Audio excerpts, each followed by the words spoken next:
माझ्यासाठी तो आला, क्रूसावर तो मेला. माझ्यासाठी तो आला, मला जीवन दिले. माझ्यासाठी तो आला, क्रूसावर तो मेला. माझ्यासाठी तो आला, मला जीवन दिले.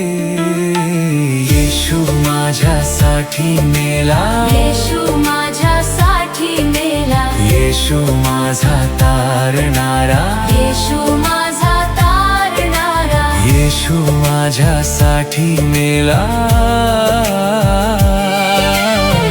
तोच माझा प्रभू. प्रभू येशू ख्रिस्ताच्या अतिप्रिय नावात सर्व प्रियजनास प्रेमपूर्वक अभिवादन. पवित्र बायबलमधील योहान लिखित शुभवर्तमान 16वा अध्याय आणि 24व्या वचनात आपण असे वाचतो की, तुम्ही अजून माझ्या नावाने काही मागितले नाही, मागा म्हणजे तुम्हाला मिळेल, ह्यासाठी की तुमचा आनंद परिपूर्ण व्हावा.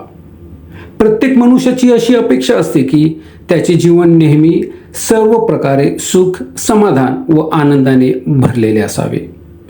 त्यासाठी माणसांना ज्या गोष्टीची गरज असते ती गोष्ट तो स्वतःच्या बलाने प्राप्त करण्याचा प्रयत्न करतो.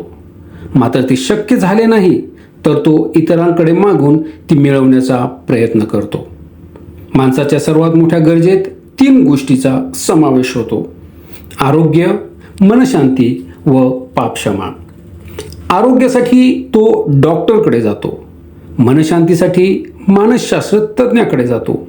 मात्र पापक्षमेसाठी काय करावं किंवा कोणाकडे जावं हा मोठा प्रश्न आज मानवासमोर आहे.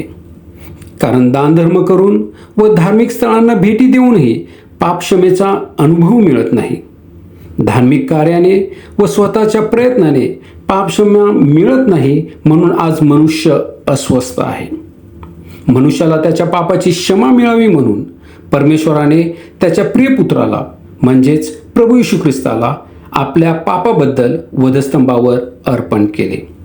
आज जो कोणी आपल्या पापाच्या क्षमेसाठी पश्चातापी अंतःकरणाने परमेश्वराकडे मागतो त्याला तो पापक्षमा व सार्वकालिक जीवनाचे अभिवचन देतो. परमेश्वर ख्रिस्ताद्वारे पापक्षमा करण्यास तयार आहे. काय आपण त्याच्याकडे मागण्यास तयार आहोत का?